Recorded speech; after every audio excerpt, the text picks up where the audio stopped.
বলেছেন স্বাস্থ্য সাথীর কার্ড দেবেন, চিকিৎসা করাবেন, আর মোদিজি বছরে 5 লাখ টাকা দিচ্ছেন আপনার পরিবারকে, ওটা আটকে দিয়েছেন।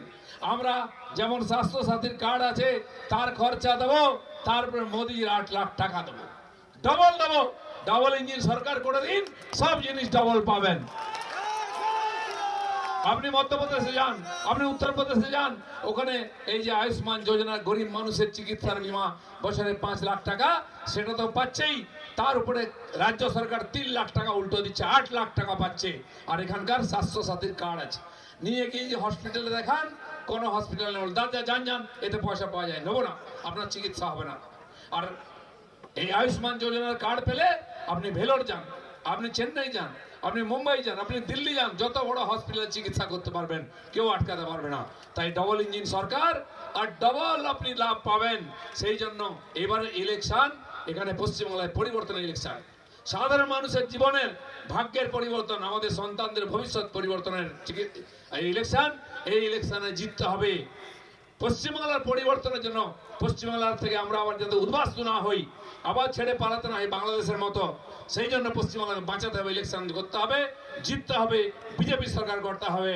চাল ডাল কাঁচা লঙ্কা কপি ধনেপাতা চুরি করে নিয়ে আসতেন লোকের বাগান থেকে, ওটা ঠিক ছিল খাওয়ার, চুরি পর্যন্ত ঠিক আছে।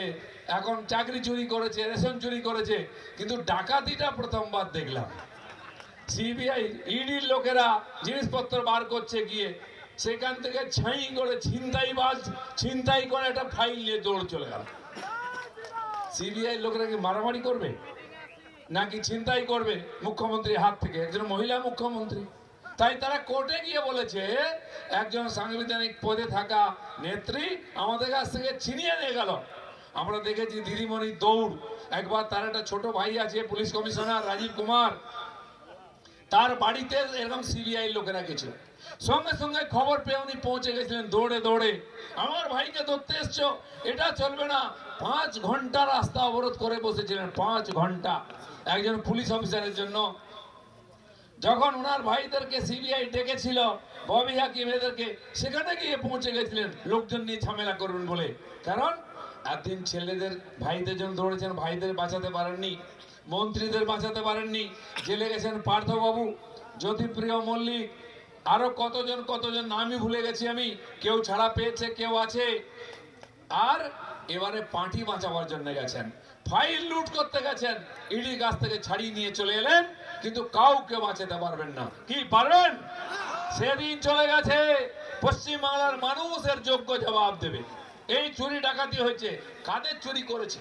রাস্তার টাকা, জলের টাকা, বাড়ির টাকা, বিদ্যুতের টাকা, গ্যাসের টাকা, তারপরে 100 দিনের কাজের টাকা, এসব টাকা নরেন্দ্র মোদী পাঠিয়েছেন এখানে, কারো বাপের টাকা নয়, দিল্লি থেকে পাঠিয়েছেন।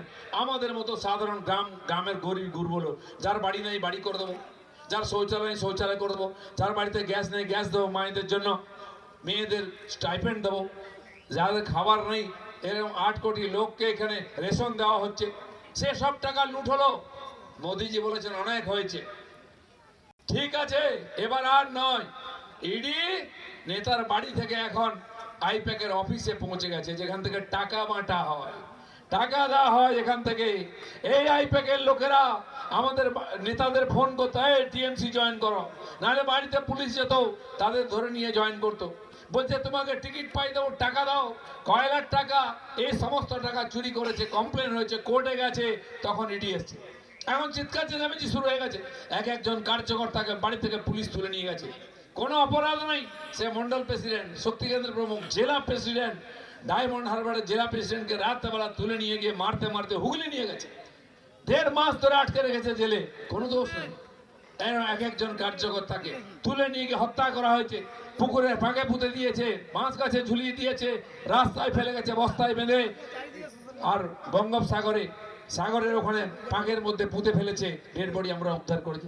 250 বেশি কর্মীকে হত্যা করেছে এরা, সেই হিংসা আমরা ভুলে যাইনি, সবে তো দৌড় শুরু হয়েছে। এসআইআর করতে দেবে না বলে 58 লক্ষ লোক বাদ গেছে নাম, এখনো ডাকাডাকি হচ্ছে। যত আপনাদের কুচবিহার জলপাইগুড়ি জেলার মতো লোক বাইরে থেকে ঢুকেছে, বাংলাদেশ থেকে ভোটার হয়েছে, একটাও থাকবে না, সব কটার নাম কাটা যাবে। ভয় করবেন না, একটা বিধানসভায় 30, 40, 50 হাজার করে নাম বাদ যাবে, যেই ভোটটা ওরা জিতে সব উড়ে যাবে। সব উড়ে যাবে, একটাও থাকবে না, ভুয়ো ভোটে জিততে পারবে না।